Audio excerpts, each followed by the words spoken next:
Hello আপুরা, আজকে আমি আপনাদের জন্য গলিচা মেহেদির রিভিউ নিয়ে এসেছি। যারা হচ্ছে ইনস্ট্যান্ট মেহেদি পছন্দ করেন, মানে ইনস্ট্যান্ট যে কালারটা চলে আসে, অনেক আপুরা আছে কাজের ব্যস্ততার জন্য অর্গানিক মেহেদিগুলো ইউজ করতে পারে না, তাদের জন্য এই মেহেদিটা হবে বেস্ট একটা মেহেদি।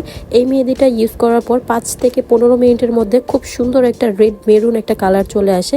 আর যদি আপনারা আরও বেশি সময় এটাকে রেখে দেওয়ার চেষ্টা করেন তাহলে হচ্ছে এটা থেকে একদম কালো, মানে কালো খয়েরি কালার একটা মেহেদির কালার আসবে। আমি আপনাদের পিকচারের মাধ্যমে শেয়ার করে দিব যেন আপনাদের বুঝতে সুবিধা হয়, এবং এটা অরিজিনাল কিভাবে আপনারা বুঝবেন। এখানে দেখেন হালাল একটা লোগো লেখাই আছে, আরবি টাইপের লেখা।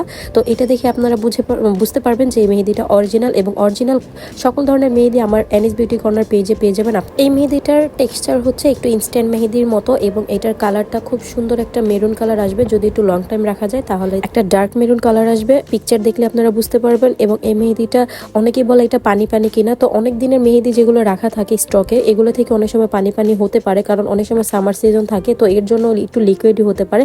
তবে আপনারা যদি নিউ স্টকের মেহেদিগুলো আপনারা পারচেস করতে পারেন তাহলে হচ্ছে এই মেহেদিগুলোর এরকম পানি পানির কোনো প্রবলেম হবে না, অনেক সুন্দর করে দিতে পারবেন। তবে এগুলো বাচ্চাদের থেকে একটু অ্যাভয়েড করার চেষ্টা করবেন। তারপরেও যদি 100% অরিজিনাল মেহেদিটা আপনারা পারচেস করেন তাহলে বাচ্চাদের দিলে আপনাদের কোনো স্কিনের প্রবলেম হবে না। তো আশা করছি আপনাদের এই শর্ট ভিডিওটা ভালো লেগেছে। আমার চ্যানেলে কিন্তু ঈদ উপলক্ষে অনেক ধরনের মেহেদির রিভিউ শেয়ার করা হয়েছে, আপনারা অবশ্যই চেক আউট করতে ভুলবেন না। আর আমার চ্যানেলে নতুন হয়ে থাকলে অবশ্যই সাবস্ক্রাইব করে দিবেন।